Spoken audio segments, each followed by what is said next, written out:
freedom of speech po, malawak yan.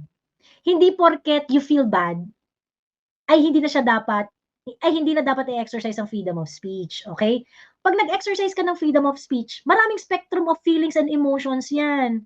Maaaring nakaka-offend, nakakasaya, nakakalungkot, nakakagalit, nakaka-awkward, and those complex feelings and emotions may be the subject of your expression, 'di ba?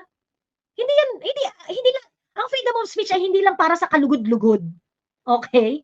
Hindi lang yan para sa mga kalugod-lugod, ayan, na bagay, okey? Kasi minsan ang katotohanan hindi mo rin naman ma-sugarcoat, eh. Ang katotohanan talaga 'pag dumarating yan malamang awkward, malamang masakit tanggapin because it will entail change. So, parang ang hirap yakapin kapagka alam niyo yung mga gano'ng ano, kinembot, yung mga gano'ng ano. So, hindi mo ma-e-expect na ang pag-exercise mo ng freedom of expression ay laging rainbows and butterfly at kumbaya-kumbaya tayo dito parati. Wala pong gano'n.